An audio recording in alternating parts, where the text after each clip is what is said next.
Hey everybody, long time. Anyway, so you remember that little camper I made? And if you've watched other videos of mine, you'll remember it. It's not far back.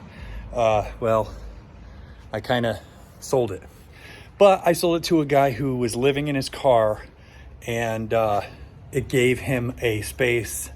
What he did is he put it on a utility, a little 5x7 utility trailer or 5x8 utility trailer, and we screwed it right to the utility trailer. Like, we put rails underneath it, 2x6s, 3 of them, and then we screwed the 2x6s right to the trailer, and then we screwed the camper right to that, and then we also turnbuckled it to the sides. So, but he said it rolls great. But anyway, so yeah. I honestly didn't like the look of it on sitting so high on the truck without it being a cab over. And even though I really want to make a cab over, I don't really have the money to do that. I guess I could, but for now, what I'm doing is I'm making an extension for the bed. So I've seen a couple of guys, at least 2 or 3 guys, do this.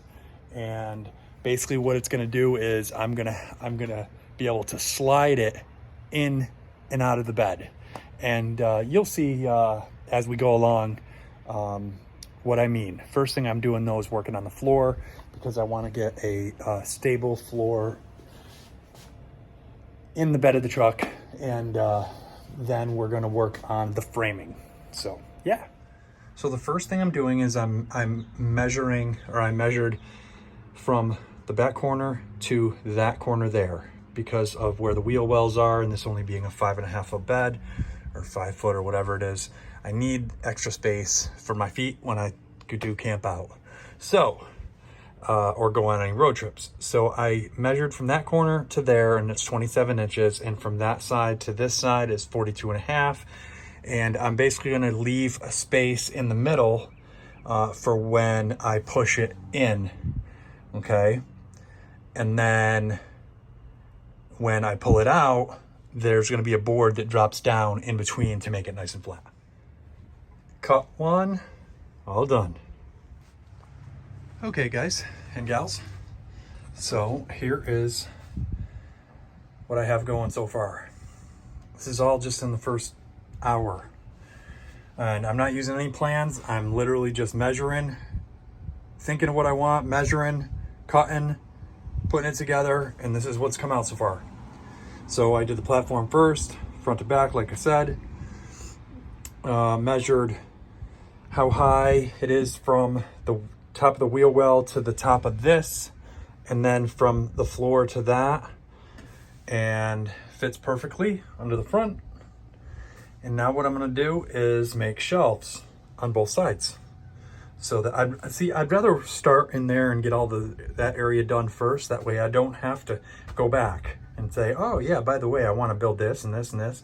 So I'm starting on the inside first and then working my way out. Yeah. All right, folks, so shelves are done. I'm not too keen on how they are sitting, because I mean, they're not exactly straight because of the way that is. It's not attached to the truck. So what I did over here is I had to put a shim, almost an extra piece in between, because of the way this sits. So, but yeah, honestly, it's for me. And I mean, I'm building it pretty much out of scrap, so I don't really, it's just thrown together kind of. But see these right there? So they're up in the front part of the truck here too. So I had to notch out spots where the shelves are. Yeah. All right, folks, now that you've seen all of that I've done this morning, or today, now I'm going to show you how you need to get the base for your actual extension. So what I did, here, let me turn you around. What I've done is I measured from the corner all the way to the end of the tailgate. And basically you want to do half the distance, because when you slide it in, you want to make sure the whole thing is going to fit. So mine is 46 inches from where I want it to be in that corner to the end of the tailgate. So what I did, I measured it, then basically 23 inches. I cut a piece. This is, like I said, I'm using scrap. This came off of the top of my runaway camper. I built a platform and I kept this big sheet. And yeah, so I'm using that as the base for this extension. And so I cut it at 23 inches, sanded the edges, and then basically just test it to make sure it's going to slide in and have enough space. Now, obviously, I've got plenty of space. I'm not even at the corners yet where it would hit right there. And I still have, I don't know, four inches here. So I do have plenty of space for the extension to go in once I get it all built. Framing will be next. The thing is, when you do measure for this extension, always remember where your the furthest thing from the inside is going to be for the lower part of your extension. Because if you measure it to here or to here, you're going to not fit. You're going to be like, what? How come it doesn't fit? Well, it doesn't fit because you forgot to measure where your clamps are. So don't forget that. Pretty important. Then basically when you slide it out, you'll be able to put some sort of insulation, foam insulation. I've got this blue stuff that I'm going to use probably as my floor, but I'm also going to use it as a buffer here between once I get it built. So, all right. Hey folks, so it is day 2 of this little build I'm doing. So let's check out what I completed on day 1. All right, so you saw the little half tub I made there. Put some shelves up just to go over the wheel wells. And then this will be the pull-out camper. I was able to do the framing. And now comes the tricky stuff, because I've got to measure it so that it's on an angle and on an angle so that the water, when it's being used, can hit the roof and then hit the wall and then hit that wall, hit that front wall. So yeah, it's about a 40 degree or so, I think, but it has to be to where when it slides in, it's not going to hit the arms of the window, the hydraulic arms of the window thing. So yeah, let's get to work. All right, guys and gals, so this is the framing done.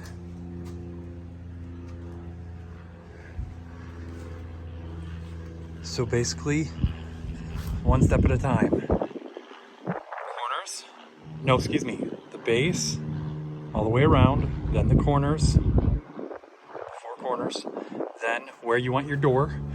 I've seen other guys do this with double barn doors. I'm doing a single door, and it's gonna be, you know, one door, but it's gonna open this way, it's gonna be angled.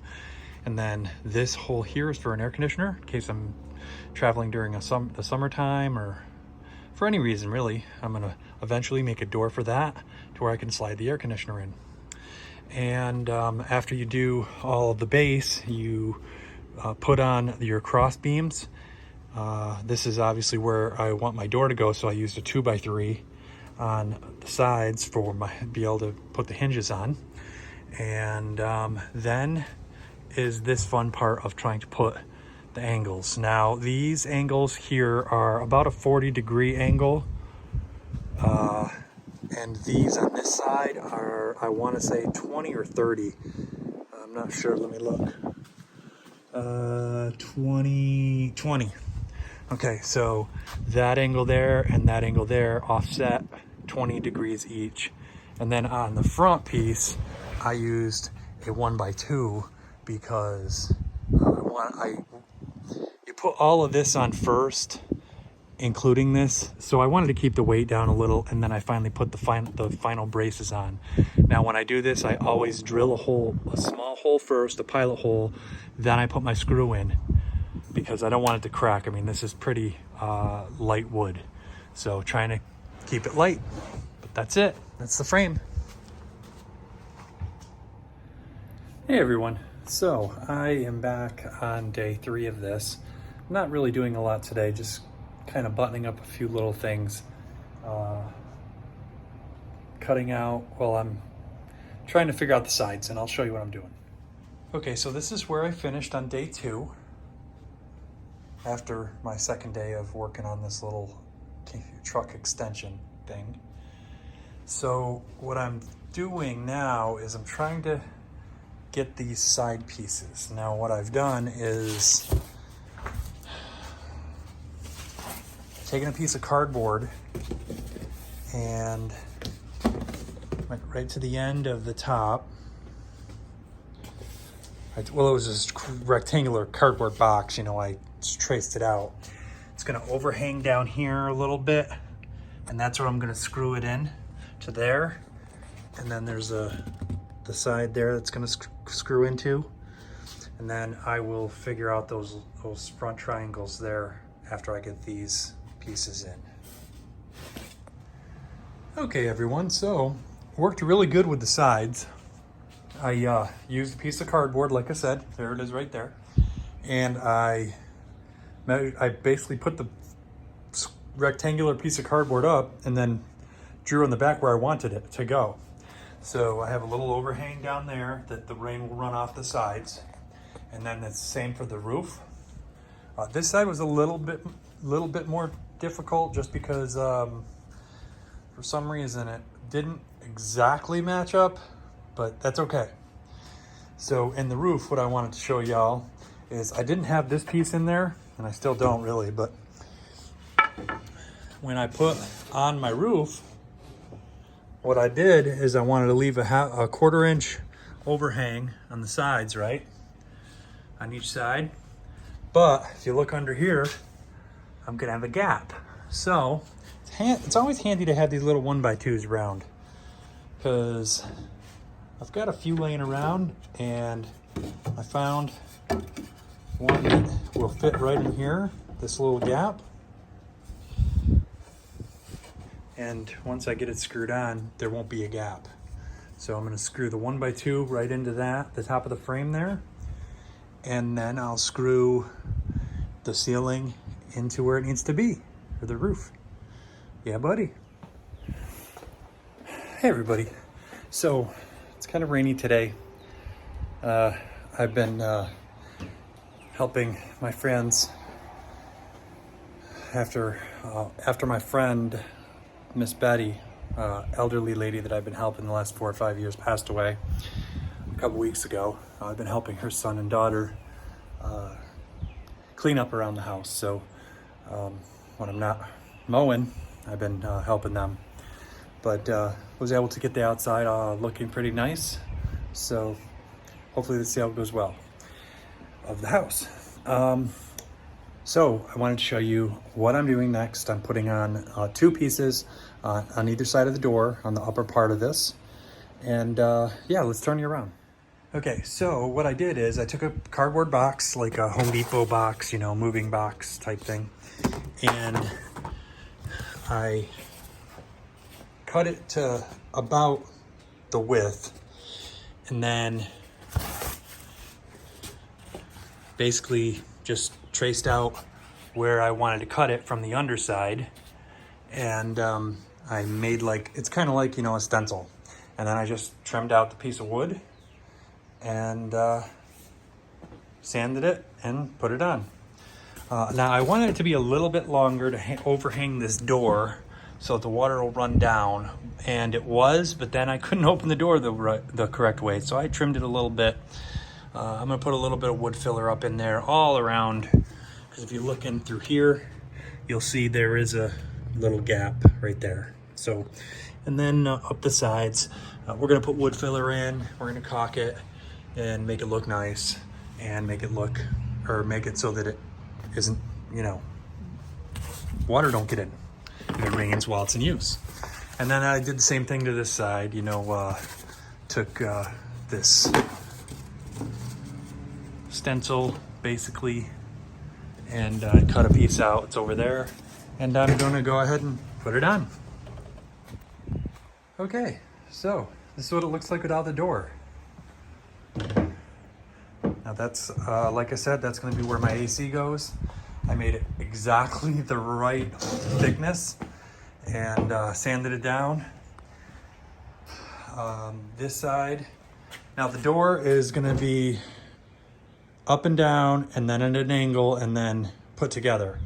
I may try to do the door frame today, I'm not sure. No, doing the frame of the door, I've got to make the box first on the lower part of the door, because like I said, there's going to be an angle at the top because it's all going to be one piece. And I've seen this done in a couple other videos, at least in one that I know.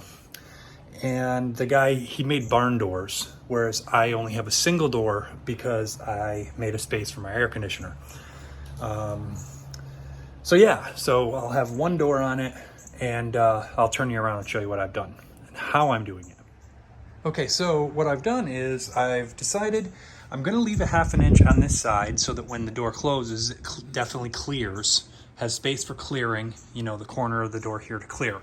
So I also left about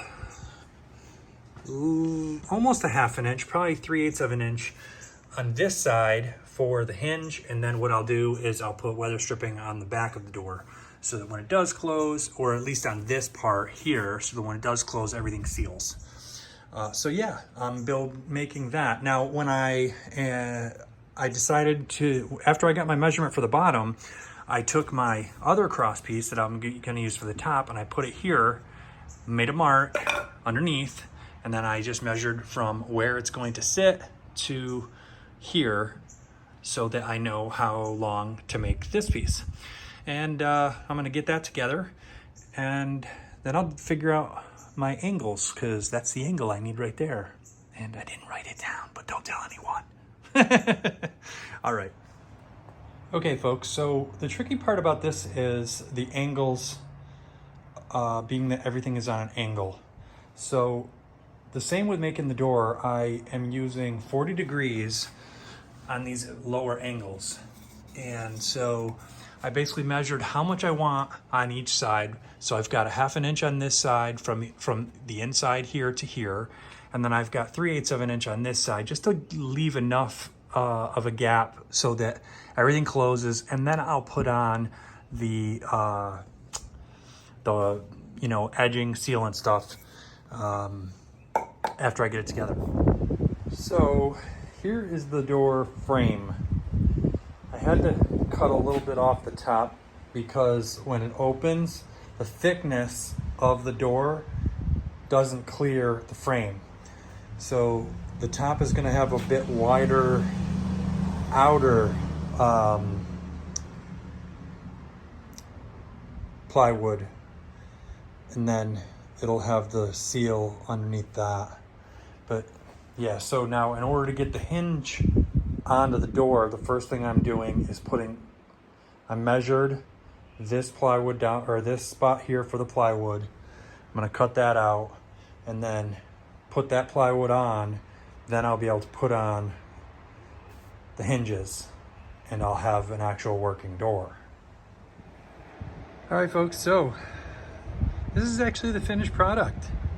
Well, before I put on the wood filler for the corners and gaps to fill, and before I paint it, I wanted to get this out so that I could get it on YouTube and you guys can check it out.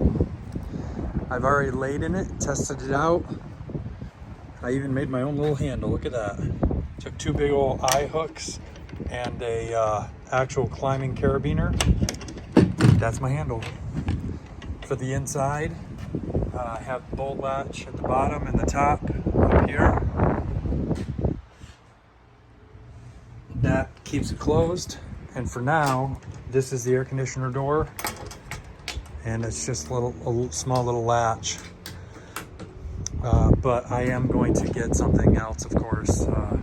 That way I can lock it I think I'm gonna get one of those locks I had on my old one that has where you can lock it from the outside to keep it locked, or lock it from to where you can keep it locked while you're inside, but not to where someone will lock you in.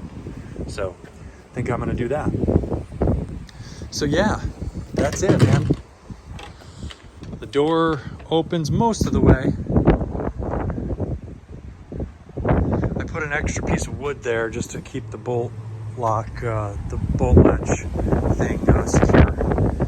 And yeah, I laid in it, and it comes to, my feet come to about right here. So I got about 6 or 8 inches to play with. I do have to get some of my blue foam to fill in the gaps. I'm going to use the gym mats that I have over there, and I do have to make a wooden gap filler for here that will fit here, to where when I slide this out, I can literally just slide that gap filler down in and everything is level. Yeah, buddy, it fits. Door opens, even while it's inside. So that's it. All right. If you like my video, feel free to thumb it up and subscribe. I love making this stuff. So, on the Bearded Servant. God bless.